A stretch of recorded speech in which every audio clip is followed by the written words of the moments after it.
Good evening, everybody, and welcome to another edition of the Sports Exchange. This is round two of our doubleheader tonight with Sideline Sports. We began this night off with pundit Jacob Christner ought to know. He's the ringleader of it, along with Jennifer Matthews, and Denzel Snipes did an outstanding job. And now I'm the moderator behind the microphone, and I have my dream. We have a handful of people, and I call them my dream team. With that said, all right, well, I'll start off with the guy who developed the Sports Exchange with me many years ago, George Eichhorn. George, let everybody know who you are. And you can also mention the book very briefly. Then we're going to go around the horn. All right. Thanks, Scott. Yeah, we've known each other a long time. And in the Metro Detroit area, covering games and all that. My book is called Detroit Sports Broadcasters on the Air from Arcadia Press. It's a great capsule history of the legends of sports broadcasting in Detroit and Michigan. Bob Ufer, Ernie Harwell, Van Patrick, Bud Lynch, Bruce Martin. And there's a page devoted to another legend, Scott Morganroth. You can get the book at a link on the South Florida Tribune website. And whom I photoed with, George. You are pictured with Muhammad Ali and Jimmy Connors, two of the greatest names in sports history. Very good. But of course, they were just happy to be with Scott Morganroth, the other, You're the best, the pundit Jacob Christner, who I'm proud to have on my team. We do a lot of stuff together. What do we do? Pundit, Basket Bros, or where else we get our hands on. We have a pile of them. Yeah, we do a lot. All right, Jacob, let everybody know a little bit about you. I started this a couple of years ago, started with the pundit points. Did these little pundit points. JB was the one that noticed me. It got me onto at the time the show was called Journey with the Jays. Got asked to be able to be on Sideline Sports, and ever since then it's just been kind of a big ride. And I always had a grandma that said I needed to get into sports. I think she meant the local in Quincy, Illinois, but who knew that I'd be starting to get bigger throughout the world now, you know what I mean? Well, I view George as like an older brother, and now I view JB Ellis as like a younger brother, because we always text every single day and we talk. So my newest younger brother, JB Ellis, the program. JB, give the audience a little bit of an overview of all the caps you wear at Sideline Sports and whatnot. So I had the pleasure of finding the guy below me. Lord help us. Yeah. And I get to work with all you great fellas here. We do Sideline Sports every Tuesday at 8:30, Confidential at 11. We got the J&J Sports Express, 7 o'clock on Wednesdays, and both sides of the coin at 11:05 tonight and every other Wednesday. And besides for that, meetings probably about 4 or 5 days a week, trying to grow the network so we can become the number one place for sports. Yeah, we're very delighted to partner up with Sideline Sports so that we can not only have our talent overlap a little bit on each platform, but it's just really neat to partner up with a class venture like you guys. So hats off to you, Eric Wilson, John Shear, Jake Malik, Jennifer Matthews. We know Jacob Christner, Will Vogel. Am I missing anybody out? Jordan Long, and the beat goes on and on. And last but not least, my right-hand man, Rick Curdy, a.k.a. Mr. Opinion. Hey, guys. Thanks for having me on here. I love being on here. Like Jacob, I was on Scott's show talking about MLB in Charlotte. He saw something in me that I didn't. I love sports. I love talking about sports. It's fun. And here I am. So thank you, Scott, for the opportunity. I'm the founder and CEO of the Charlotte Bats. We're a grassroots organization to bring Major League Baseball to Charlotte. You can go on our website, www.charlottebats.com, and you can sign our petition. And we have a little activity in the chat room. Coach Dante, what's up? What's up with you? We're doing all right. And I pair up with this guy on Coffee and Sports in the morning a few days a week. And Coach Dante's one of the nicest people you ever meet. With that said, we got a lot of business to take care of tonight. So with that said, sports impact of Hurricane Ian. And I'm going to go over the list because there's at least 5 I want to address. The Florida Gators game versus Eastern Washington has been moved to Sunday. I'll mention them all, and then we can comment briefly on every one of them. My USF Bulls game has actually been moved from Tampa to Boca Raton right in my backyard. But guess what? I'll be in Talladega because I am king of the road. And I don't mind bragging about the fact that last Friday I was at Homestead Miami Speedway, and I was asked to drive and took that bad boy 147.54 miles around that track. I'm proud of it. So, but USF is going from Tampa to Boca. Won't be able to see it. And then we have another game, South Carolina versus South Carolina State. Moved to Thursday, and South Carolina State, just in case you want to know, former Detroit Lion Robert Porcher graduated from there. The Tampa Bay Lightning postponed 2 preseason games, the 28th and the 29th. And I know Rick Curdy's going to like this last one.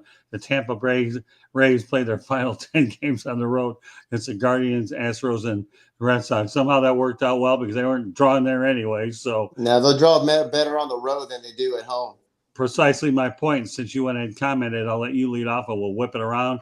We have a lot of topics to get to. So, all right, Rick, let's talk about the sports impact of Hurricane Ian. Well, it's devastating. We've gone through these things before. Remember Hurricane Katrina, what happened with New Orleans. We had Hurricane Hugo in the late 1980s here in Charlotte. I wasn't here yet, but I remember the damage is done. And this one is really, really bad too. I think millions of people are already out of electricity. It's going to come to North Carolina too. So it's devastating. Everybody's there are people who have to evacuate. There's people who homes are destroyed because of this. So and the sports scene, just a lot of changing parts here and there, and just got to wait to see what happens. And most importantly is people's safety. That's the most important thing. I know it's all fun and games. We love to see football. We don't want to see anything canceled, but it's all about people's safety right now. All right, JB Ellis. 1.8 million without power. Games don't really matter. Let's just, get through the situation. Hopefully everyone's okay. We can always reschedule games and find places to play. The NFL already has plans to play the Tampa game in Minnesota if they're not able to play in Tampa. Good way to think ahead and be prepared. But more importantly, let's hope everyone down in the Florida area is okay and gets through the storm without having any major problems. Jacob. Yeah. Now, he brought it up himself. 1.8 million people at this point in time.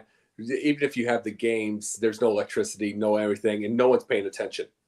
No one's paying attention. It's like literally those houses are going to be destroyed. Properties are going to be crushed. We really don't know what the extent of this is going to be. And in the end, I mean, you talk about Florida, and here's the thing. Next week to 10 days, they're going to want sports to kind of get their minds off this problem. But in the moment, no. So it's like the Florida and Eastern Washington. The only thing that matters to me in that is the fact that I talked about it on Twitter, that Eastern Washington was getting $750,000 for the game.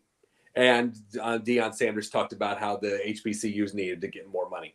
But it's like that's the only thing I cared about that game. Other than that, there is nothing to really care about with any of the. I mean, Tampa's moving to Minnesota probably. We need to really to completely and utterly think about the people right now. And then in 7 to 10 days, when things start to get cleaned up a little bit, then let's start to let's give them some sports to take their minds off things. George. Yeah, and I challenge all the networks that are carrying those football games to go ahead and start a fund. Jacob, you hit it right on the head. I mean, this is the important thing, livelihoods, not football, not sports. But during those games this weekend, come on, CBS, ESPN, ABC, NBC, put on at the bottom of the screen a way people can contribute to the American Red Cross to help those people that are affected. Like you said, 1.8 million. And I'm so happy that the National Football League is still going to try to hold off on their decision to move that game to Minnesota. Now, the Detroit Lions, as Scott knows, twice hosted and bailed out the NFL during other emergencies and hosted a couple of games at Ford Field, a neutral site. So Detroit has done that very well, and I'm sure Minnesota will do an excellent job if they have to host that Tampa Bay game on Sunday or even Monday night. They might push it to who knows. But you're right. Priority is priority. Lives, livelihood, getting power restored, and helping those families that are flooded out right now. Well, having lived in Florida for the better part of 20 years, I've dealt with these storms, and they're nothing to take lightly by any stretch of the imagination. One of the games that you're referring to, George, I actually think they hosted the Minnesota Vikings, actually, when the roof caved in over at the old Metrodome, if I remember right. So, but yeah, I've lived in Florida for the better part of 20 years, and these storms are nothing to laugh at, or you really feel bad. I could remember any times where I went without power for the better part of a day or two, and it's not good. And the one thing we can't lose sight of is for a lot of those individuals that have lost power, you better hope you don't have people that are on breathing machines, because then it gets uglier than it does. So, I mean, so that is bad. So, yeah, I'll piggyback off of you, though, George. I hope and pray that the networks step up and spend a little bit of money to try to help the relief fund, because these folks are permanently devastated. You know, we can go over the list of hurricanes and the damage that they've done, but it's a sad situation.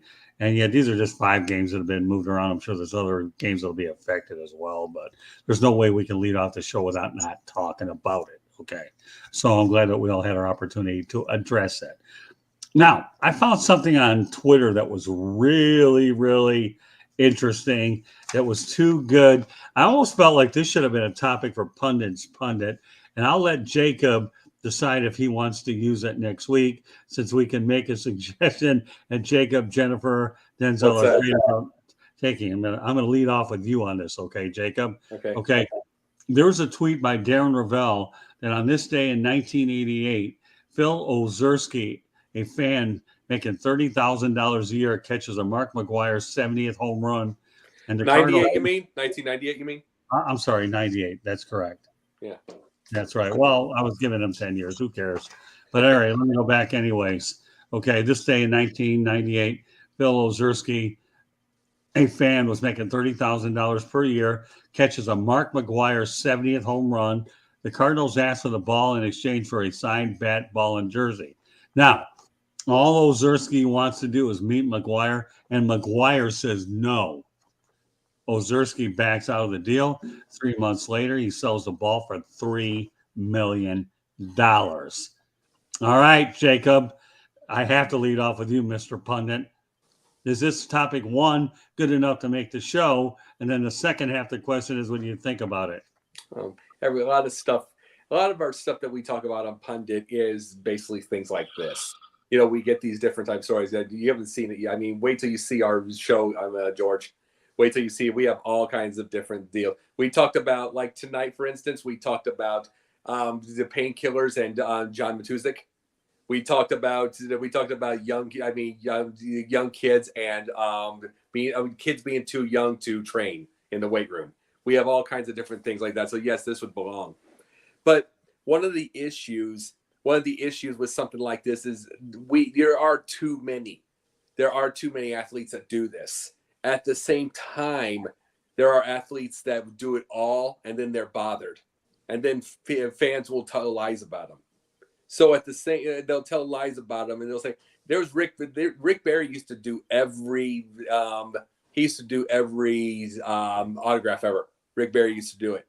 Missed one time at an airport, and it was all over the news, talking about how he forgot some kids thing. He had to rush to the airplane." It's like, you can't win for losing when it comes to fans. So you can't tell what he would do. You can't tell what the guy would do in the situation, what he would say. He might have just wanted to meet Mark McGwire and get everything. But that was his perfect revenge anyway. He got his $3 million. Hopefully he invested it well and he's kept going in life.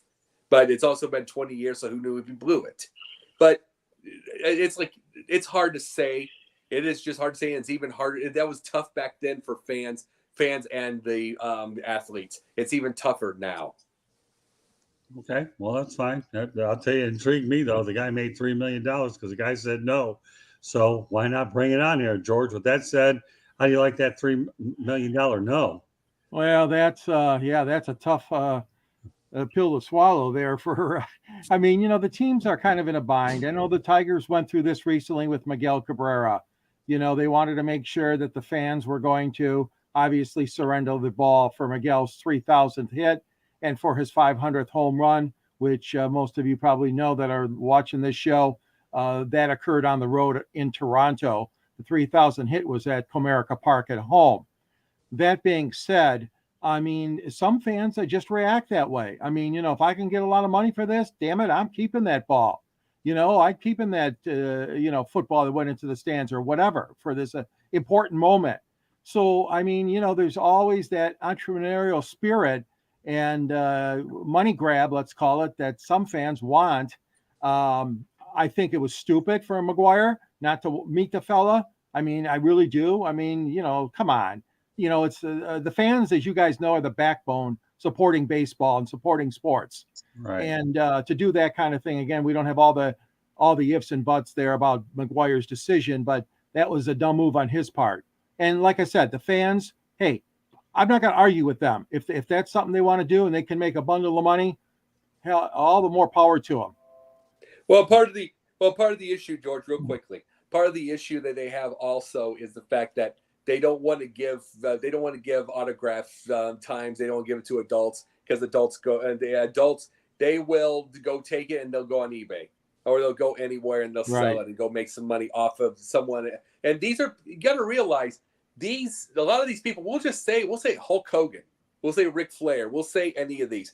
They make sure people think that they're being greedy when they ask for $200,000, $75 grand, whatever at these shows.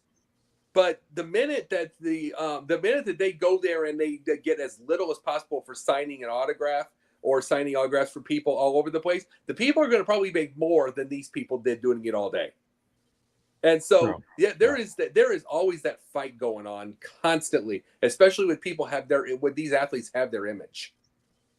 Interesting. All right, JB, what do you think?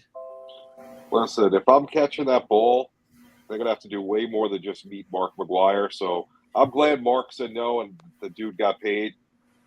You catch the ball. It's the way it is. If the teams didn't want somebody to catch it, don't sell the outfield seats. The team takes my money to buy tickets. They take my money if I want to go get a beer and a hot dog. Don't expect me to give the ball back now. That's just life. And, there's ways to do it. I'm not saying that he, had to ask for $3 million from McGwire. He got it from somewhere else, I'm sure.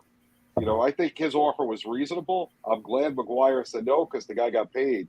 But, you got to come at me better than a batted jersey and a ball signed.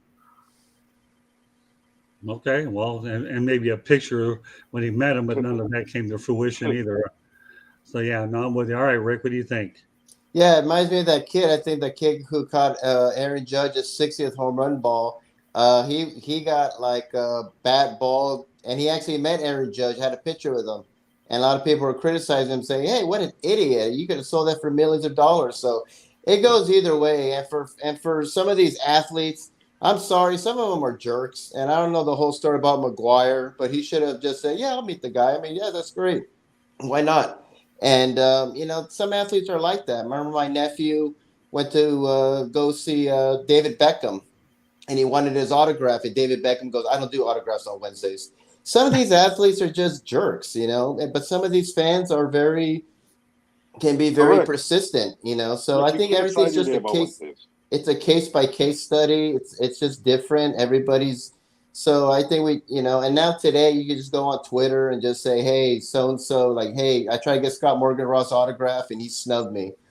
People can just say whatever they want now. So to me, it's just a case-by-case. And unfortunately, we don't get all the facts about everything. So, but good for that guy for getting $3 million. It was probably a blessing in disguise that Mark McGwire said no, because he got $3 million for it. Knowing Scott, he would probably just offer him to take a picture with his King of the Road hat. Yeah. Oh, don't tell me short, Jacob. Listen, it is Wednesday. I don't do autographs on Wednesday, guys. Okay, good. Come back tomorrow. Yeah. I don't do autographs in a day that ends in Y. So let me tell you, when I was working in minor league baseball, some of these kids used to think I was a player, and I gave them my autograph. But what they didn't know, it hurt. I didn't really care.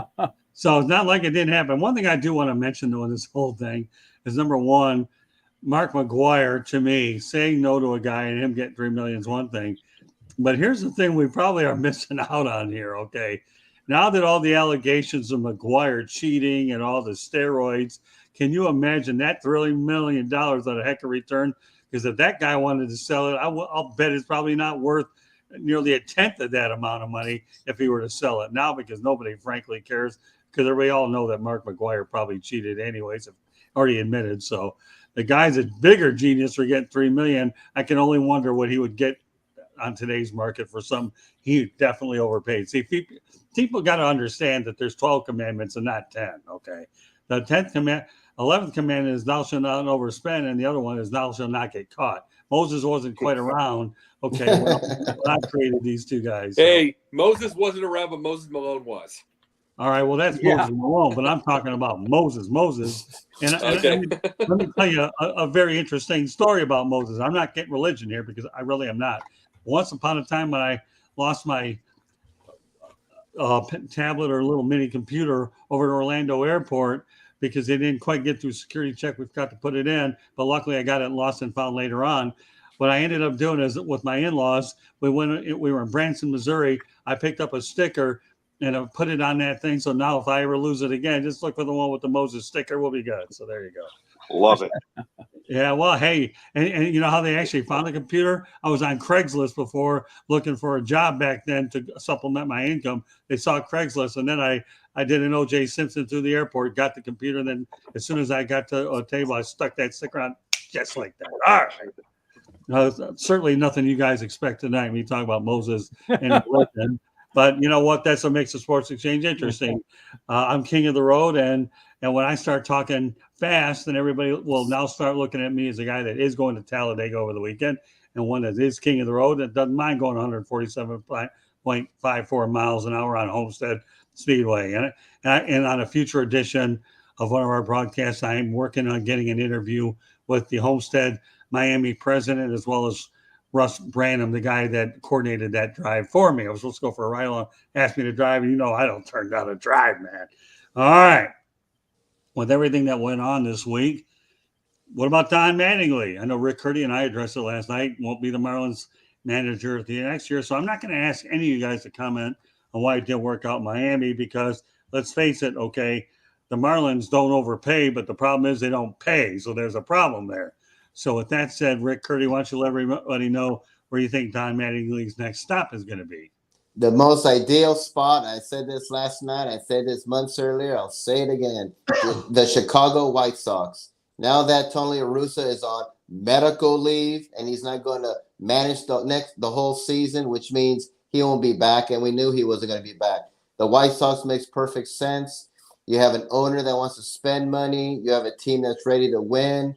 They need a player manager. That's what Don Mattingly is. Tony La Russa, great manager, but those old school ways like Lou Piniella or Earl Weaver, those days are gone. These young people today are rich. They go on TikTok. They're branding themselves. They got their own clothing line. They're going to listen to some old guy, dictator bossing them around. They're going to tune them out. And that's pretty much what's happened with Tony La Russa. It's just that style doesn't work anymore. So they need a player manager like a Don Mattingly, a Dusty Baker, where people have nothing but respect for them.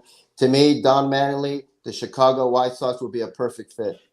All right, JB. Well, I'm with you in Chicago, but I'm in the other side, so Wrigley Field near you, because the Cubs need a manager. They don't have one right now. They have David Ross, who, Mr. Ross lost because he loses more games for the team than the players with the way he handles the bullpen. Mattingly would be a perfect fit there. Very similar situation to what's going on in Miami, a young team with a lot of talent in the pipeline. They're going to be good in a few years, and I like to see Mattingly do well. And the other spot for him, after my Yankees don't win the World Series, because everyone thinks, how great of a year they had. And I said way back they weren't going to win the World Series this year. Maybe we do the right thing and we bring Mattingly back to New York, to the Bronx, where he should have won a World Series as a player, and maybe he wins one as a manager. Either one of those two places. Jacob? You guys brought up Don Mattingly like he's the 43-year-old upstart manager. He's 61 years old. He's 61 years old. It's like, they're talking about this comparison to in comparison to like La Russa 77. I understand that part. But then you brought up Dusty Baker's name. I'm the biggest Dusty Baker fan on earth, but he's 72. You want to know what makes Dusty Baker cool? What makes Dusty Baker cool is he listens to a lot of jazz and understands kids. It has nothing to do with age. It has nothing to do with his age. He just understands kids. Well, you don't know the other reason he understands kids. His dad, he was 50 when his kid was born. He was 50 when Darren was born. He understands what the younger generation does. But at the same time, now you bring up the White Sox. No way, because they loved La Russa last year when they got to a playoffs.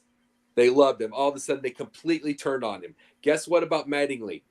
If you don't have a team that is built around him, he isn't winning. He didn't have a team around him, and one team built around him in Miami, and he was something along the lines of about a couple hundred under 500. Just bad over it. The guy knows how to manage. He knows the game.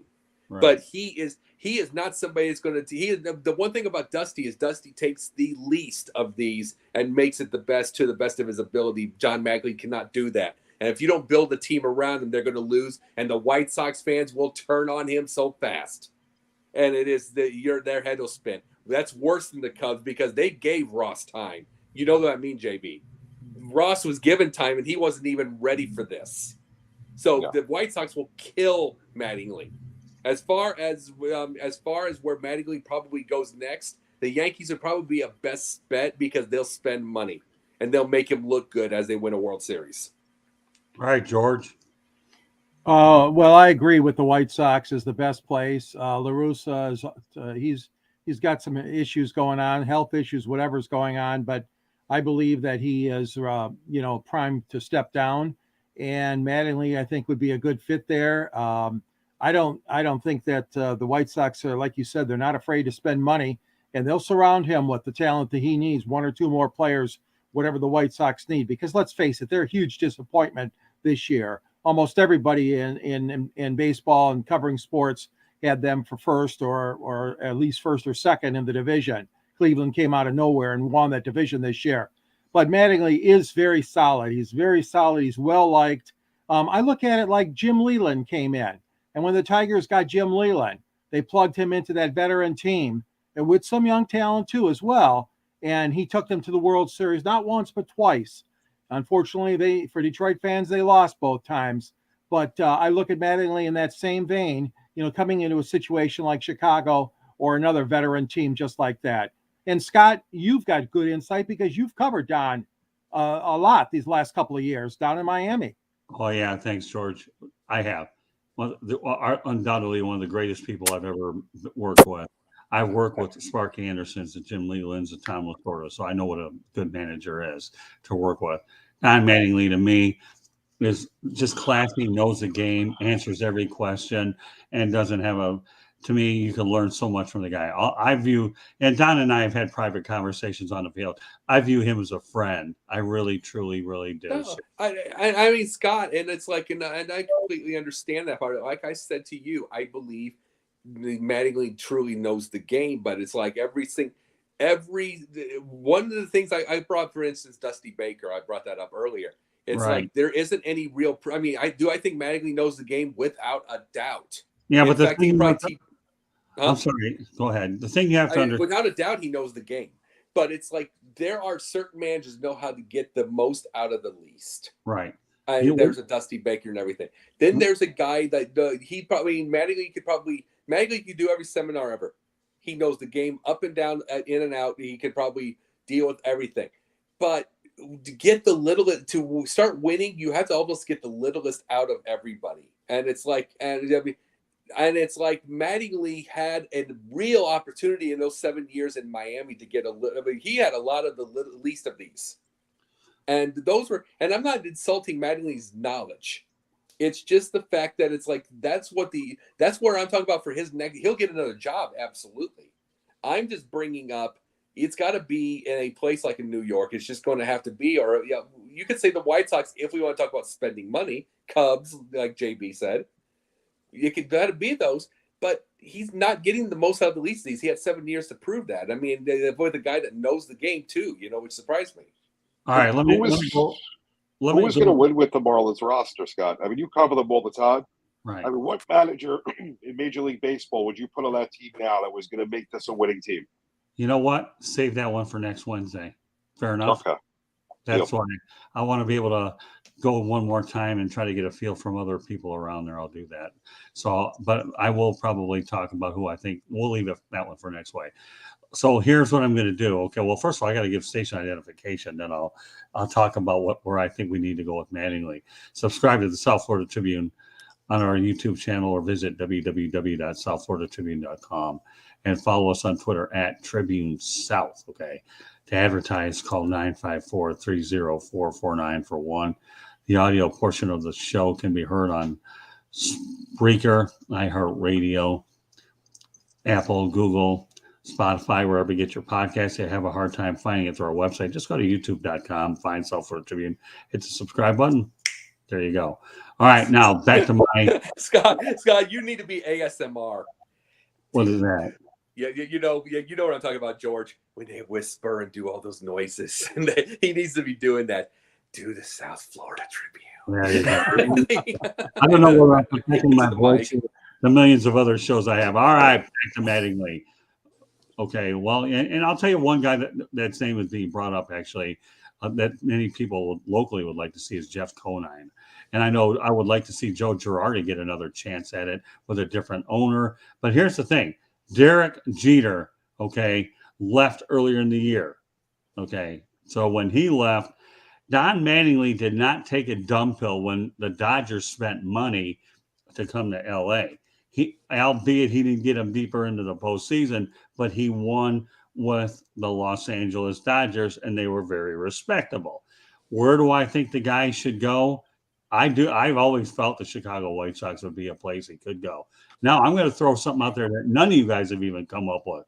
Let's just say, hypothetically, the Minnesota Twins get tired of Rocco Baldelli. Think about that one for a moment.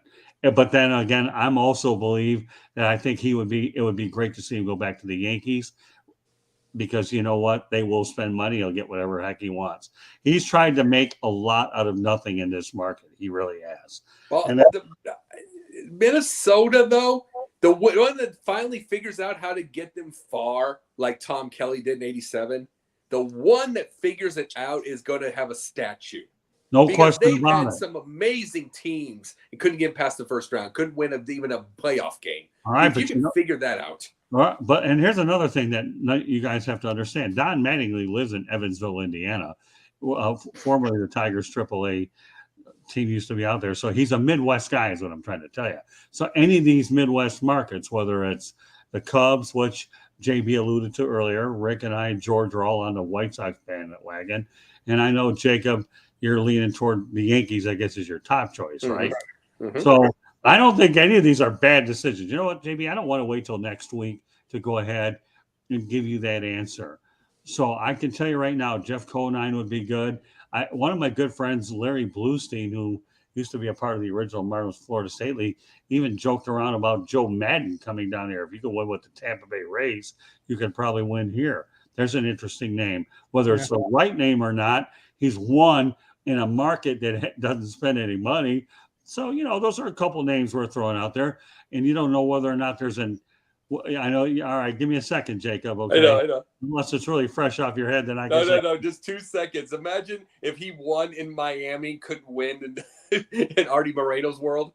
You had to be one in Miami or the team that doesn't spend money. Well, I got news for you. If he does win in Miami, you better put that on Pundit's Mudnet because you know what? You can put it under searching for a miracle because that's exactly what it's going to take. Remember, what you guys got to understand, I sit in Lone Depot Park with the understanding that they're playing between 8 and 15,000 fans. And when they're doing well at 15,000 fans, that building is half full. And what it's like to go down I-95 from where I'm at, North Broward County, is a trip. You got to go through tolls. You got to go through people cutting you off on a moment's notice.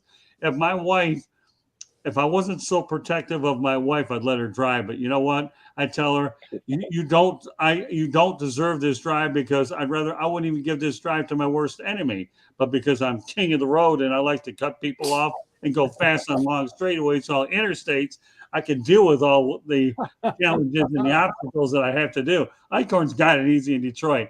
I'll tell you, George, I challenge you to come down here and show you what it's like to drive down there, and then you realize how good you have it with the Tigers. So there you go. So I guess a couple of names I'll just mess around with will be Jeff Conine. Maybe they'll bring somebody up from the minor leagues or an up-and-comer. But I'd be intrigued to see if Joe Madden would ever come down here and take a crack at this job. Now, I will say one thing, though. When they do leave the Marlins, they do get jobs elsewhere. Can't say that about the Lions because everybody knows when you have the Marlins, it's just because they didn't have the tools. Oh, we'll give you a mulligan. You can manage here and see what the heck happens. So, I don't know. We'll go from there. I think it's just interesting. All right, so now that we've gone ahead and talked about Don Mattingly, so I think we have the consensus here, right? It's either the Big Apple or the Windy City for the most part. Yeah. I think that's it. And maybe you just never know. You might have the Twin Cities. Just something to think about, folks. And if you want to go ahead and send us your love notes, do it at southfloridatribune@gmail.com. And then we'd be more than happy to go ahead. And if I think your comment's good enough, I'll bring you on with the 5 of us, and we'll have a 6-man crew for all I care. The more the merrier. Hey, Scott, I got a suggestion for JB already about can't the get Cubs. enough. JB already can't get enough time with the thing with much less putting 6 in there. Yeah. I got a suggestion for the Cubs: Joe Girardi or Steve Bartman. Yeah, all right. Forget Bartman, but How Girardi. about Lloyd McClendon? Let me tell you. Oh yeah, that was wonderful in Pittsburgh. Yeah. Well, Lloyd McClendon, is that who you thought? Hey, yeah, you never from knew. Toledo. From Toledo, Whiteheads. All right. Well, one thing about JB though, and I tell you, one thing I love about my younger brother, it's not how much he says, it's how good it is. That's one thing about JB. So less is more. There you go. That's what he does. So just don't say that bad. I've gotten to know my younger brother real well. Okay. I know my younger brother real well. All right. Well, let's go over to some milestones. Jennifer Matthews. We're talking about Roger Maris. Well, before we get to Roger, let's talk about Albert Pujols getting number 700. First of all, Rick, glad to see him finally get it done. So you don't have to worry about the retirement thing. Absolutely. I mean, he said he was going to retire if he was at 699. And I believe him because he's not one of these prima donnas. He said, if whoever catches my 700 ball, you can have it, put it on eBay, sell it for $1 million. Don't have to worry about giving it to me. I really don't care. And he really doesn't. He's just there to play the game smart, no scandals, no issues or rumors of PEDs, one World Series. And I mean, they'll probably have a statue of him at Busch Stadium soon. I mean, he's just a god there. I'm glad he came back for the Cardinals to hit his 700. I hated when he went to the Angels, even though I'm from Southern California. I always thought he should have stayed with the Cardinals, but he's back and first ballot Hall of Famer, no doubt. JB? Listen, who doesn't love Albert Pujols besides the one person I know, and I can't believe it every time we talk about it. Albert is first ballot Hall of Famer, like Rick said. A fun guy to watch. He plays the game the way you're supposed to play the game. He's been in the league forever. Should have never left St. Louis. Glad he got to 700, and I just love his attitude. I wish, more guys in the major leagues were like him. Jacob? Here's the thing with that, leaving St. Louis, going to L.A., I'm just being completely honest here. There ended up being a divorce before the season with his wife, who ended up having he had cancer, had some health issues. You have to wonder this. You have to wonder how much of that divorce is the fact that he wanted to go back home, go back to St. Louis. You have to wonder how much of her going to LA was her. You have to wonder how much of a problem that was, because other than that, we've heard no issues with Albert Pujols. He's been class. And just to say this, Rick, I'm sorry. I have to sort of disagree with you. I'm not to say that he doesn't play the ball right, like JB says. But if you're 42 years old, you don't have soreness, and you're playing the best of your dang life right now, you've got some PEDs inside of you. It just is. We'll see. But here's the deal, Rick. Who cares? You still have to hit a ball, and he's one of the best to ever do it. And he really is. But I'm really going to absolutely say this without a shadow of a doubt. How much was him leaving? Was that wife? How horrible, how good or horrible was she? And, it was the money. He left for the money. Yeah. And then, but could it be her? Because he went back home and all of a sudden they're divorced. He went back to St. Louis. And they're all of a sudden divorced. It's like, how much does she not want to go back to the Midwest? How much all that? It's like, there are people all the time. There are the athletes' wives who don't want to go to a Chicago. They don't want to go to a winter state. You'd stay with any kind of winner. They want to go to LA. They want to go to Miami. They want to go to those. This makes up their decisions all the time. Is what the wife wants. All right, interesting. All right, George, take on Albert. Well, yeah, I think he's a great guy. I mean, there's no question about it. I mean, you look at the parallel with Miguel Cabrera, and he's head and shoulders above Cabrera in so many different offensive categories. But Cabrera's been hurt more than Pujols has. And Rick Hurdy, there's no question there's going to be a statue for him at Busch Stadium. He deserves it. He has a right. He has a right to it. And he's one of the Cardinal legends to go down in history, such as Red Schoendienst and Bob Gibson and Lou Brock and so many other, Orlando Cepeda, and so many other great players that the Cardinals have churned out over the years. Albert has what it is to be a superstar, but he does it the right way. I'm happy for him. I'm happy it happened this month. Like you guys said earlier, he didn't have to stretch it out to another season because he didn't want to come back anyways. The only thing I'll add to this before we go on to Aaron Judge is this. Glad he got to 700. The only thing left for him to do was win a World Series championship and go out on top. That would be the appropriate ending. And it would be the appropriate ending. And I'm proud of that's the thing. Regardless of what I say, it's not when I say it, it's not an issue against Albert. Right. It's not one bit. In fact, you're just an athlete. You got to do what you got to do with your body, especially if you're 42 years old. But that's okay. Go ahead, finish. Yeah, he's 42 years old. If there's no soreness and he's playing the best, there's reasons behind it. But to me, I'm sorry, I'm not going to call it cheating, because to me, it's like there are people that do it and they are hitting 165. They just can't hit. Period. They're not. He is one of the best to ever hit. I think he does it right regardless. Well, whatever the case is, Jacob, the guy's been doing it right for all these years. I even think PEDs is part of it. Well, we'll leave that for another time. All I'm going to say, my closing thought on it is, one, I'm glad he got 700. Two, I hope he finishes the trip home with a World Series ring. And then it may not be a Hollywood ending, but it'll certainly be a good gateway ending, which is close enough. All right, with that said, we'll transition over to Aaron Judge. Obviously, he has got number 61 now, Ty Roger Maris. All right, Jacob, you be the judge on Aaron Judge. Glad to see him finally get it. Yep. Oh, yeah. Same with him.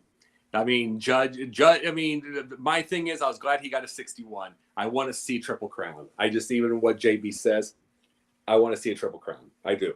It is to me, that means a lot to me, because I want to see a power hitter get a Triple Crown. It means he does it right. Around that, he hits it to all fields. It means he's smart with the plate. It means he does all that. And it's like, I want to see. And the only thing I'd like to see next out of him for the next year, I know he struck out too much to do it now. I'd love to see him do it next time and have less strikeouts. I want to see it even more intelligent at the plate.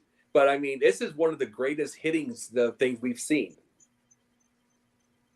It's just true. It's just true. It's one of the greatest hitting seasons we have seen. And it's like, it's even better than Barry Bonds. I mean, Barry Bonds hit 73 homers with 372, but he didn't get the RBI award. If you get a Triple Crown with that, it's one of the greatest we're ever going to see. All right, JB, you're nodding your head, so why don't you go ahead and let it out? Wow. Better than Barry Bonds? No. Here's the thing. Let me say this. 73 homers with 372. Let me say this. 73 homers with 372. He did not get Triple Crown, though, is what I was saying. I also said one of the greatest. One of the greatest. Right. He couldn't, because they would walk him how many times? They were afraid to pitch to him. He changed the whole offense because you didn't want to pitch to him. Judge, great year. I really don't care because he's not catching Bonds. That, to me, is the home run leader. Triple Crown's a great. Cabrera got one 10, 13 years ago. So I've seen it in my lifetime. It's exciting because it doesn't happen every year. Right now, I'm kind of ready to get to the playoffs. He's going to hit 62 against Baltimore probably. Honestly, I really don't care. Right? Yeah.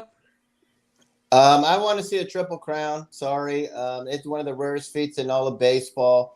I mean, people thought I was talking about horse racing when Miguel Cabrera won it.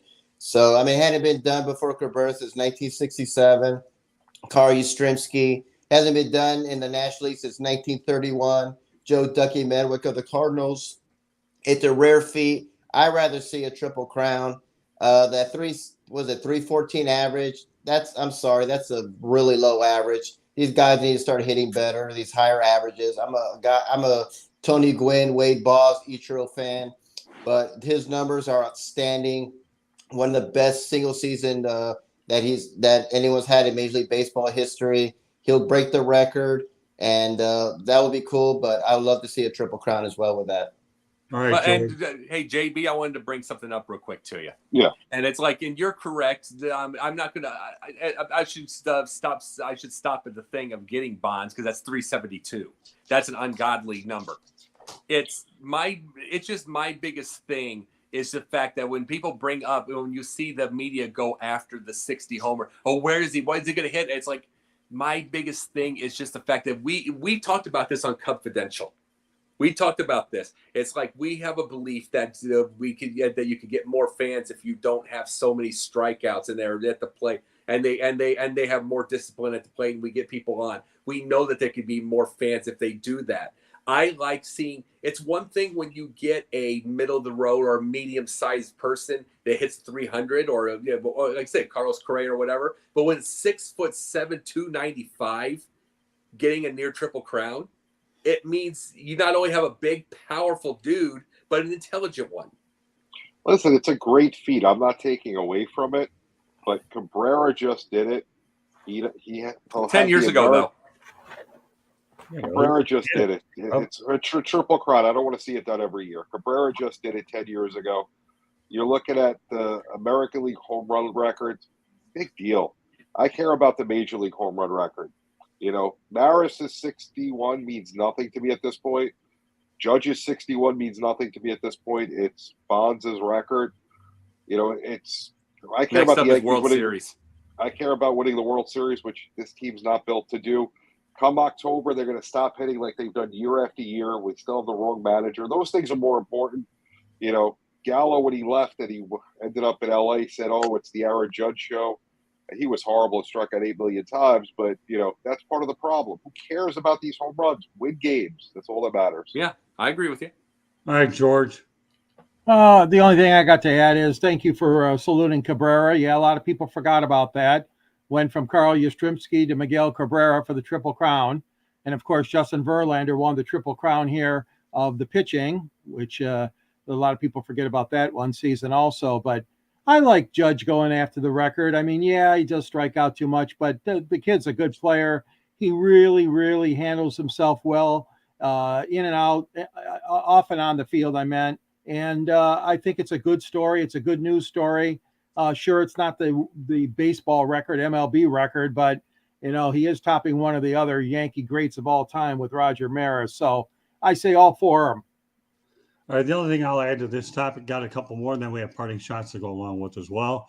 First of all, I'd love to see Judge win the Triple Crown. So I'm with you there all the way, Jacob. And if it happens once every 10 years, that's that. But guess what? There's one thing about Aaron Judge, folks, that you guys are all forgetting. He's going to make a lot of money because he bet on himself.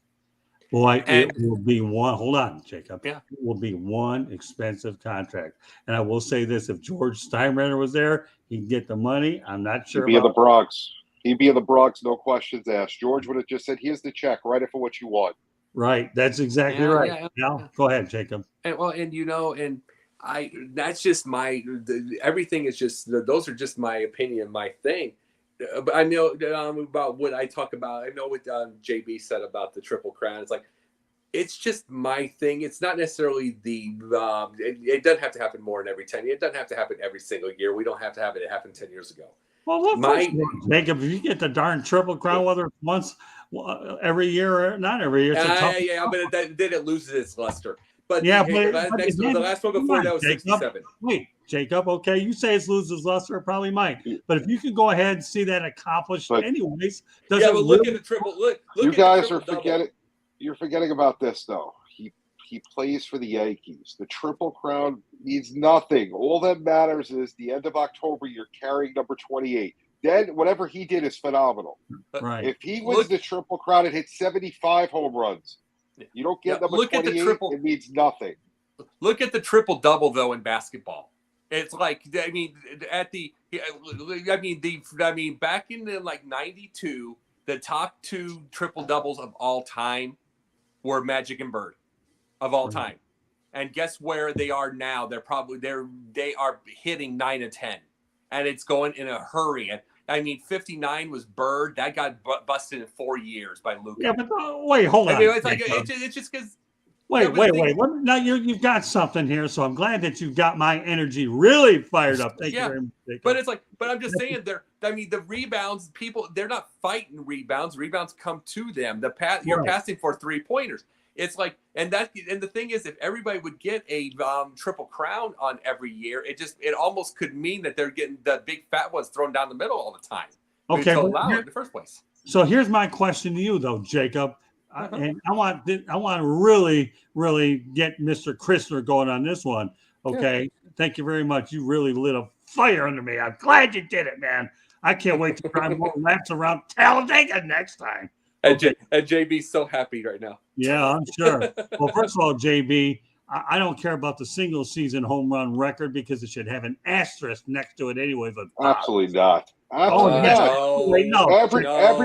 Everybody was on. Not everybody. Not everybody. Listen, not everybody was doing it. Enough That's right. Not everybody. There's no right. proof Pujols is on steroids. There's no proof. Tom Brady's 45 years old, and he's still playing. Is he on steroids still? It was widely known that there were many people. And Brady's 46 years old, and he's still playing. Is he on steroids? It was widely known that people were using PEDs. Everyone could have done it. There was no rule in Major League Baseball against it. There's no reason to blame someone who did or did it. Exactly. PEDs do not make the back end of baseball. I'll tell you this, okay, JB. Say what you want. I'm glad we all have opinions, and it's okay for us to have different opinions. And I respect every one of you because I know you're all intelligent individuals. Okay. George looks like he's waiting for his wife. George looks like he's waiting for his wife to simmer down so he can talk. George knows how I operate anyway. Yeah. He knows how I operate. JB, we agree on 99 out of 100 things. In my opinion, Barry Bonds is the biggest fraud on the planet, and I don't care. 760. Absolutely. Best baseball player of my lifetime. I don't care what anybody says. Well, okay. Yes. Well, then I'm glad he's the best player of your lifetime. Guardians hitting 201 with a bad back. He goes on steroids. He hits 70 home runs. So don't tell me steroids does not help because it does help. What Barry Bonds did you just would say? Not be the home run king without steroids. That is a what fact. Average did you just period. Say? What McGuire. He was a 400 before it. He was hitting 201 his last year with Oakland with a bad back. Couldn't even walk. He goes to St. Louis. He goes to St. Louis and he's hitting 70 home runs and he's like 30-some years old. So steroids does have an effect. Bonds would not be the home run record. Let's get back to my point about let's get back to my other point. Okay, we talk about the fact that Jacob, the Triple Crown could get watered down. It doesn't mean anything. Well, first of all, I'm going to ask a lot of you guys this. I think it's a heck of an accomplishment in baseball, and it doesn't happen a lot. But here's the thing. You want to talk about triple doubles in the NBA? How many of you guys really, truly think that the NBA is watchable these days? Because I know George and I covered it when it was really legitimate. Not all these clowns going back and forth, taking jump shots, getting rebounds that go off the rim 10, 15 feet away. Rebound, instead of earning it the old-fashioned way. They had to earn it in the paint where you don't get your teeth knocked out. That's right. It's a different game. The same way baseball is. Now we got a guy on second in extra innings. I don't get me started. Don't get me started with that rule. That rule should never happen in the first place. You can't even hit a guy in the NFL. You tackle the quarterback, you get a penalty for unnecessary roughness. So these games have evolved. It's not the same game that we watched when we were young. Some changes are for the good, some are for the bad. It's just the way it is. Scott, do I think it's the same? Definitely not. Lawyers and agents run the world now, which JB's agreed with me with before. The lawyers and agents run the game. And it's like, and they do not want, it's like, you notice how many things that you cannot do now. You can't even play pickup ball anymore. They sign contracts, all that stuff. You can't go ride motorcycles. You can't do that. They don't want, it's like you look at the Pro Bowl. The Pro Bowl is now going to be a flag football game. They Right. don't want their clients in a dangerous situation of something that does not matter anymore. And that's in everything. No debate there. So I'm going to go back to my final comments about Aaron Judge, okay? Because Yep. I know that's where we go. We have a couple more to roll on to. Number one, Aaron Judge. I am glad that he is at least tied for the American League record. I hope he gets number 62. And number two, he's going to make a lot of money wherever he ends up. And maybe we'll do a topic on it one day where he's going to wind up if he doesn't stay with the Yankees, but we don't have time to do that tonight. So, Cubs. no, JB, I love your passion about my decision to go after Barry Bonds, because I'm going to tell you something, JB. Here's the deal, pal. When the Marlins won the World Series and they were playing the Giants, I had an opportunity to go to Barry Bonds' press conference and turned it down and got soaked with champagne when the Marlins won it all. And let me tell you, that was the best champagne bet I ever had. So I enjoyed every second of it. All right, let's stay in Miami. Once upon a time, the Marlins played over at Joe Robbie Stadium, but the guy that is playing there is Tua Tagovailoa. Now, as we know, okay, he's questionable for Thursday Night Football, appeared to have a concussion on Sunday against the Bills. So do you think that really was a concussion or a back injury? And are the Dolphins doing a snow job on the injury report? All right, Jacob. That really depends, because we got to remember that the concussion protocols now are completely different. So by itself, remember there's impact tests, there's all that kind of stuff now. If there is a back issue, we're going to see him out another week. But overall, with Tua, they're just going to be very, very careful, because this team right now is cool. And I'm just saying, they're cool to watch. They're quick, they're fast. You get Tyreek, you got Jalen. You get Tyreek, you get Jalen. Look at their running backs. Tua looks cool. Everybody, Will Bailey from West Wing coaches them. If anybody gets the West Wing joke, it's like Mike McDaniel. Everything about him, he's smart. He's an intelligent guy. All these guys, they have such a good aura to them. They don't want Tua to try to fight through it. They don't want Tua to fight through it and then miss a playoffs. If he's that good, if they have a dang good chance at making it through a couple rounds to get farther, to get everything, they don't want the best guy whatsoever. They don't need him in week 4. They want to be able to go. They want to miss a couple of games if they're going to do it. They want them to miss a couple of games, like 4 games or something, go 2-2. All right, but my question to you, Jacob, is when you looked at that hit, okay, do you feel it was a concussion or a back injury? It's a simple one. It's a simple question. Was it a back? That's why I was trying to. I know what you were saying, and it's like, if it's a back injury, it's going to be more than one game. I'm not sure, but I'm saying concussion could easily be a concussion, because they are so careful. Even like WWE, right. Everybody's careful about concussions now. They're just, remember, impact test everything now. So I'm not sure, but I could easily be a concussion. Okay, that's fair enough. JB? Listen, the Dolphins, with everything that happened last year and the whole benching Tua in the fourth quarter and everything coming out, trying to tank games and try to lose, I don't know how much I believe anything in this organization of what's happening. I'm not a fan. I think back to last year, what San Diego did when Bosa, when they sat Bosa when he had the concussion, and they put his health first. When the coach, his first year coach, he, his job's kind of on the line, and he benched Bosa, didn't play him, and he took responsibility for it.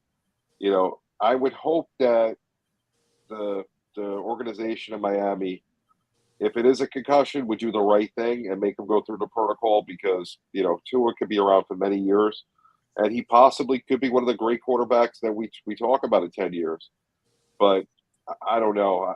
I just don't know if I trust the organization. It may have been a concussion. But did you see that hit or not? I honestly did not, no. Okay, I haven't just as it. That's fair. All right, Rick? Yeah, I saw it, and it looked like he had a concussion. He looked dazed, so I wouldn't dispute that, but I wouldn't be surprised, because Tua has been hurt a lot. So right now, I'll just give him on the word. I'll say it's a concussion, and you have to, pass all these tests before you get on the field. So for now, I'll say it's a concussion. But if it keeps something like that keeps happening, and Tua's been injured so much during his whole career, and right now he looks great. So we'll just have to wait progress, see what happens. But for now, I'll just say it's a concussion and move on from that. George? I didn't see the play either, but there's enough NFL observers on those sidelines. There's medical team reports that have to probably be turned in by the doctors. I don't think you could get away with faking it, okay? That's just me. During a game, I don't believe you could get away with faking it because there's a lot of people watching that stuff. And like you guys said, all the protocols that have to be done. And so I want to give them the benefit of the doubt that the Dolphins are not hiding anything right here. All right. Well, I saw that hit, and it looked like to me, I could appreciate the back being sore after a hit like that, but the way his head hit that ground, to me, that had concussion written all over it. And that's all I've got to say about that. So that looked like a concussion.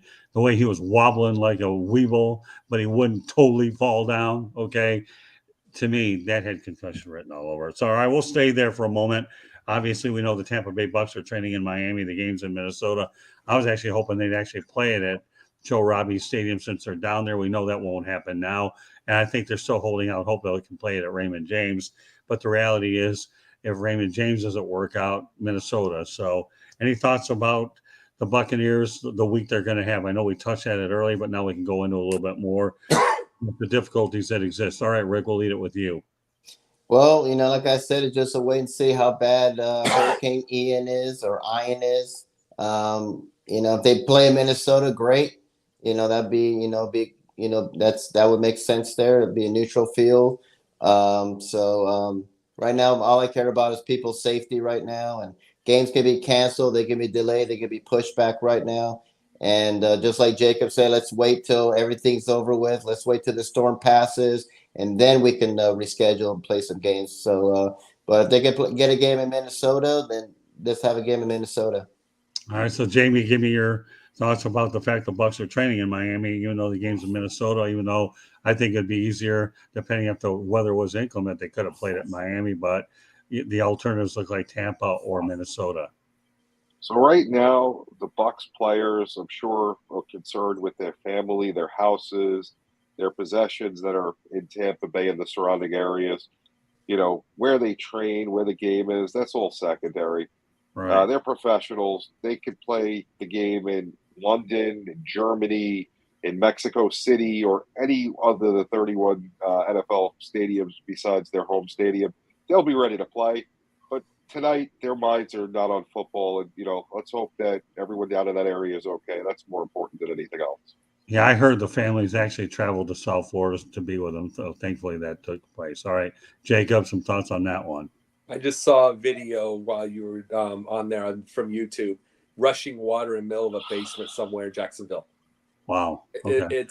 I mean, don't even think of Raymond James. Don't even think about it. Who's going to be there? Who is going to? It would literally be. And not even that. And not even that. Sorry to interrupt you, Jacob. Not even that. But then you got to take the, police and different people to get everyone into the stadium and do all the different security. You're taking away from the community and for the people that need the first responders at that point. Yeah. So that's the other thing we don't think about with having a game at home. You're absolutely correct. And it's like, I mean, and the thing is, who would come even if you're talking about that at this point? Literally, we look at Florida where they're at right now. Who's going to get there? Look at the traffic? Who's going to get traffic control like you brought up? Who's going to get any of this? And it's like, just get into Minnesota, just cancel the game, bring it to another. I mean, you got to remember, 2001 they canceled it and brought it to the end for like Tennessee and Florida, and went to Tennessee, and that was after 9/11. They did that, and they did something like this, and it meant they did it later, and it meant to the SEC title. And you can do these things. It's like it's not forever. You just put on another night or something, but this is not necessary right now. Just get it in Minnesota, or just cancel it. Well, they've already decided that Minnesota, Jacob, is the place they're going to do it. And the Vikings are playing in London anyway. So they've already decided that if it isn't Tampa, they are going to Minnesota. Well, I'll tell you this, KC's going to dominate the home game, then. That's for dang sure. Because it's the Midwest. They're just going to travel. Right. No, that's true. They were going someplace. The question was Tampa or Minnesota. So, all right, George. Well, that's it's already been decided. Like you said, Scott, it's going to be up in Minnesota. The players, the coaches, the training staff, everybody was smart to get out of Tampa, and like you said, the families too, and to go down to Miami to practice. That was a smart move. I appreciate that, and kept some rhythm to the team.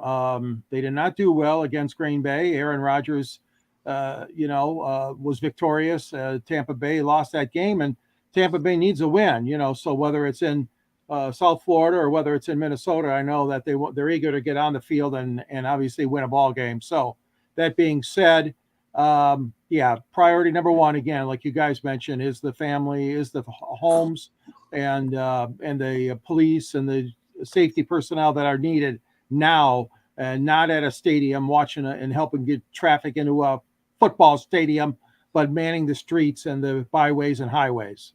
Well, all I'll say is Tom Brady said that this would be an easy week to make excuses for things to go badly.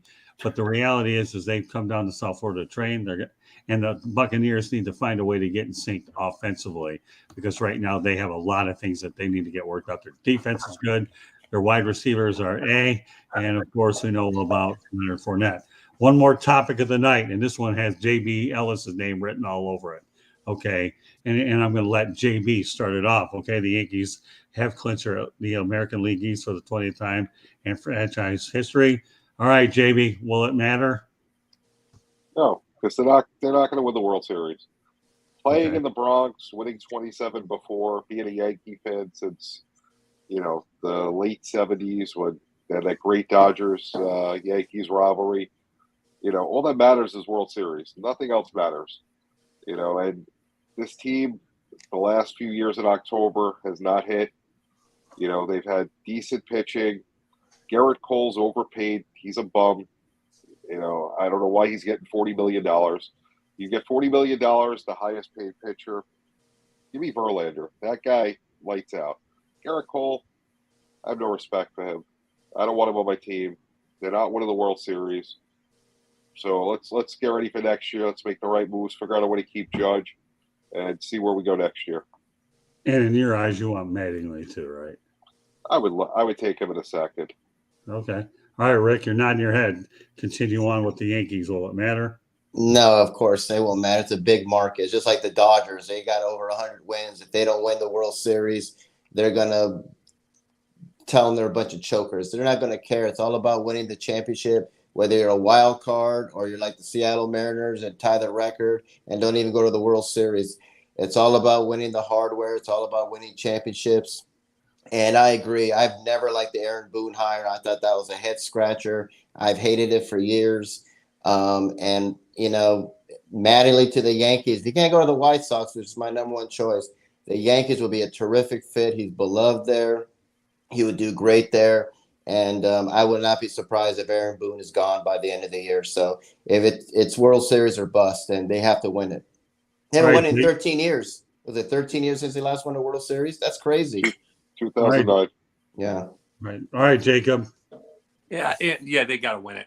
And the thing is about Yankees fans, and this is the same with Dodgers also, is they're going to keep saying they're not going to do it until they do it. So I don't know how much you can trust that. It's like they're going to keep saying, "Oh, we're not going to get there. We're not going to get there. We won." I mean, they're going to keep saying, because there's a negativity to everything, and you can't blame them. The 13 years is a pretty long time for this kind of era for them to get there. They didn't even win it in the 2010s at all. But the biggest thing about it is that Aaron Boone has got to get it to be able to keep his job. But here's what's funny about this: he's going to go to a smaller market. He's based off this record in Yankee. It's going to be kind of like, this is funny. It's going to remind me of Casey Stengel way back when, and it's like he got these small market jobs. He got the Mets. He got a couple of the jobs. He never had a winning season outside the Yankees. And Aaron Boone's going to be he's going to have the Casey Stengel thing. He's going to get to a smaller market somewhere. He's going to lose with them. It could probably be Minnesota. Interesting. Okay. All right, George. Well, that's got to be the first time that New York City has been called a small market. No, Jacob. I don't mean that. I'm talking well, about that's what you said. That's what you said. The Mets were a small market. No, All I'm due talking about. respect. No, I was saying he would go to a. No, I'm not going to call that New York. Dad, I'm talking about he'd go to a small market like Minnesota or something. Oh, he got you I there. Jacob's having a bad day. Hey, I'm having fun. He- I'm having fun with you, Jacob. You know what, Jacob? Everyone's going after Yeah. You know Jacob what, today. one thing about my longtime co-host, you know, he's a little older than I am, but he can get people where they want, man. Jacob, this is your first act Yeah. here with Icorn. No, and he but- I'm no, scratching no, my no, head. Wait, New wait. York, Maybe small Coney market, Island. in Maybe the he's Mets. gonna go to Coney Island. I don't know. Hey, Jacob, you know what? Accept this, buddy. Icorn threw you a curveball and you missed it. I scored. No, more like I fouled it off. Foul tip. There you go. All I Oh, can, whatever. all I can Icorn say, just threw a all I curveball can say, on the Scott, mat, and you missed it. all I can say about the Yankees is this is one baby step, winning the division. You guys are absolutely right. It's not if it stops here or if it stops the next step or the step after that. I mean, there's several steps. We know that playoffs, tiers of the playoffs. And yes, it's all on Mr. Boone. They have to do it. If they don't, all bets are off. Nobody's going to be happy, even with a home run king sitting in your pocket. Well, I'm only going to say one more thing. We got parting shots, and I know JB has another act in a little bit here. So, and that's this. Mattingly's going back to New York if Boone gets fired. If George Steinbrenner were there, Mattingly couldn't be there fast enough. And yes, the individual accomplishments of Judge are great for New York City. I've always liked the Yankees. What few people don't understand is the first professional baseball job I had was covering the Fort Lauderdale Yankees over at Fort Lauderdale Stadium, and I saw and I covered them for spring training and worked with Billy Martin. If you can imagine that. So there's lots of things we don't know about you, Scott. Well, I know, you know that, but Jacob, the best part about it, my friend, is you're finding them out on every show that you appear with. Yeah, and that's what I love about Jacob and JB. Icorn's already seen them all because he had to issue credential requests for every last one of them. So it doesn't matter. But no, if George Steinbrenner were there, Mattingly would have already had the job. So Don is available, Yankees fans, and there are lots of tiers. If there's anybody that I've ever seen under more pressure than Aaron Boone, well, I don't know. It would be – I'd have to go back to every time the Yankees went out there and hired managers. I can tell you one thing before we go to parting shots. Many years ago, I interviewed George Steinbrenner at Fort Lauderdale Stadium. I saved the easy questions at the beginning, and then at the very, very end, I asked him about the manager change, and he cut me off that fast. But, I didn't feel so bad about it because Ted Koppel tried the same thing on Nightlight, and he got hammered by Steinbrenner. So if Ted Koppel can get nailed, I don't mind getting nailed either. At least George treats the big and the small the same way, and I can live with that. So with that said, all right, we're going to parting shots. All right, we're going to lead off with Rick Curdy. All right, my parting shots are fans who overreact that their teams are back. And no, I'm not talking about the Cowboys. You got to hear from the obnoxious fans that them boys are back when they haven't won a Super Bowl since I was in middle school. But I'm talking about like Texas Longhorns. I'm sorry, Scott, your Miami Hurricanes. They laid a massive egg last week against Middle Tennessee. Are you serious? They are not back. You got a first-year head coach in Cristobal. You got to give him time, give him a couple years, 2-3 years. Sarkisian was a stupid hire by Texas. I hated that hire, and I'm going to say this all over again. If you want to win, Urban Meyer to the Longhorns. That you'll win right there, Texas. Go get Urban Meyer. I know Jacob.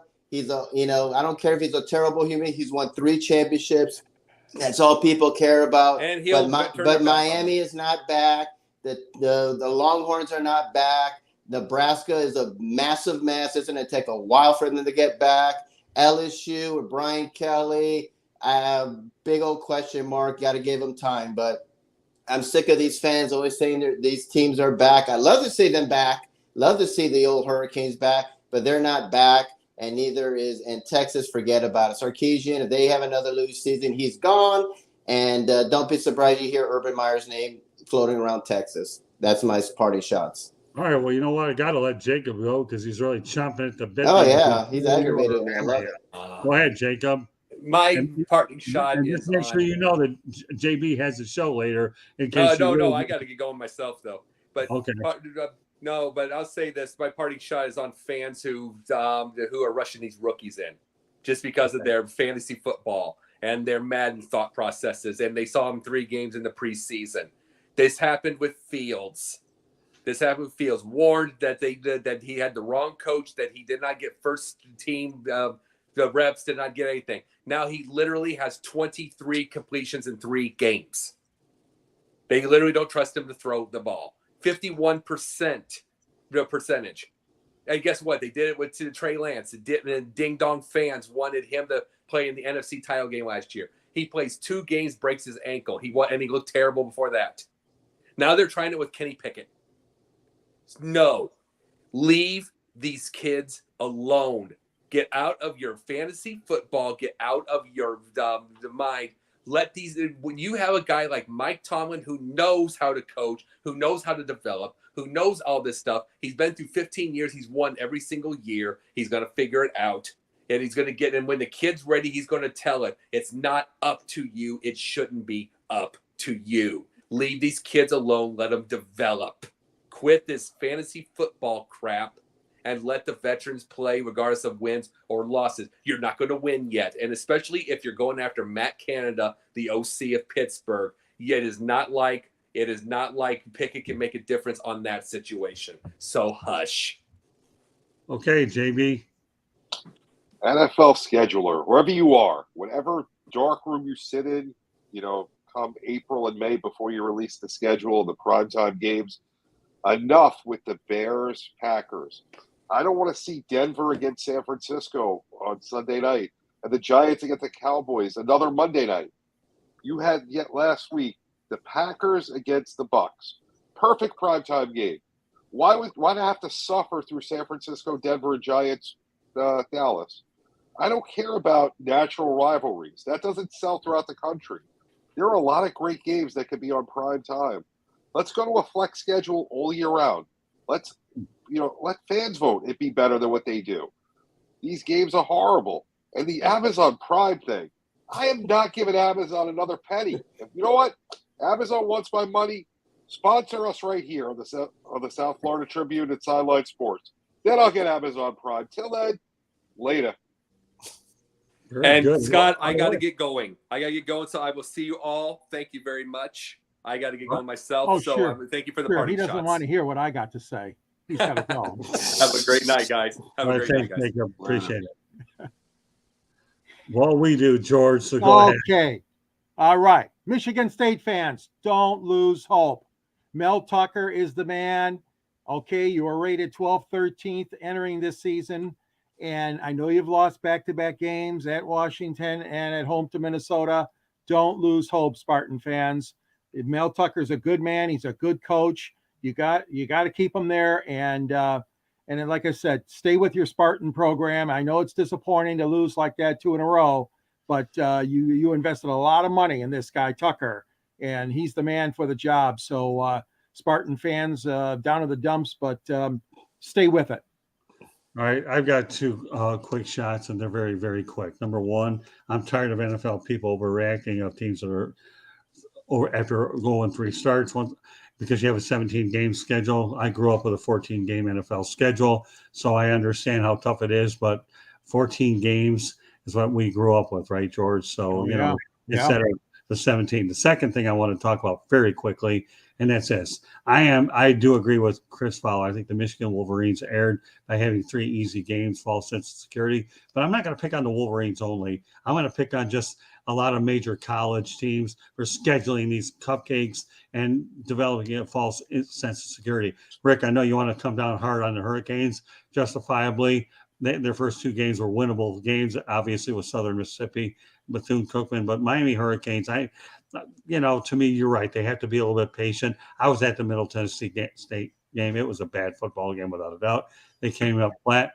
Cristobal will turn it around in time. I saw the game, but please, folks, okay, all these people that go out there and sit here and tell me that 0-3 it's time to write these teams off, get away. I don't want to hear it.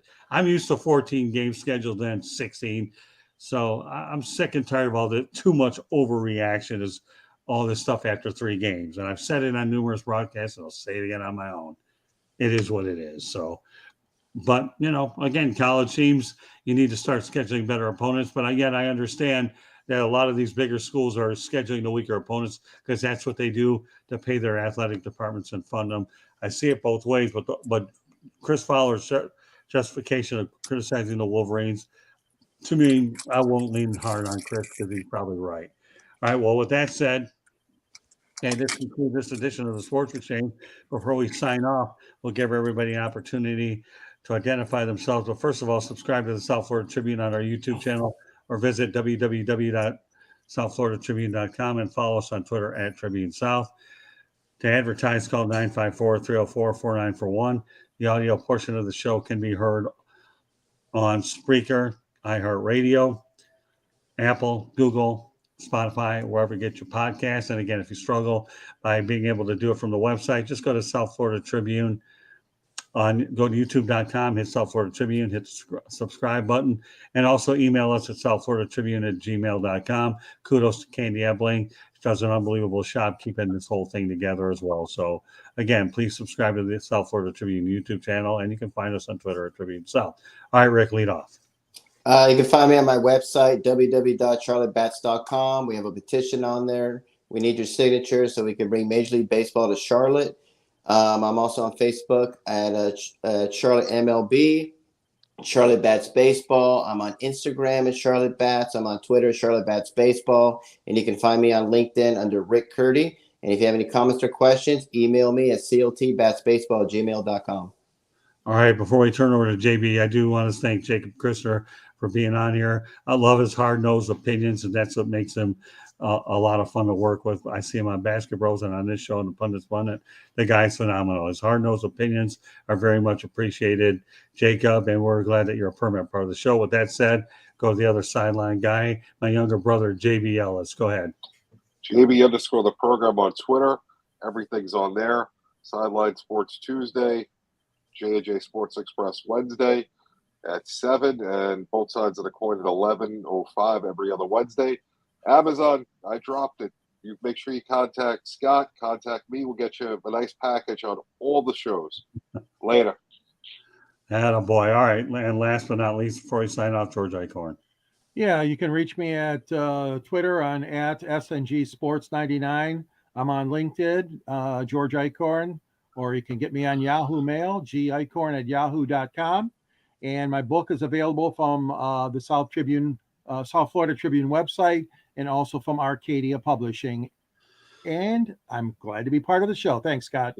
You're very welcome, George. Glad to have you on the Sports Exchange. Does a wonderful job on Fire Up Michigan. So that does it for tonight. So on behalf of Jacob Christner, Rick Curdy, JB Ellis, George Eichhorn, my name is Scott Morgan, Roth Motor City Madmouth. Thank you for joining us on this edition of the Sports Exchange. And we will be back next Wednesday night with another new episode. So meanwhile, have a great weekend. I'm looking forward to going to Talladega for the Talladega 500 and a 12-hour drive. That wastes me. Hopefully some of that water will be cleared up by the time I take my Jeep up the highway. My long straightaway to Alabama. King of the road. That's it. Right. All right. Take care, everybody. And thanks a lot for my crew for once again doing an awesome job. Appreciate everything you do. And JB Ellis, what can I say? The partnership that we've had working with you, to me, has been nothing short of outstanding. And I'm looking forward to the things that we're going to continue to build on as well. All righty. Sounds good. All right. Good night, everybody. Good night. Later.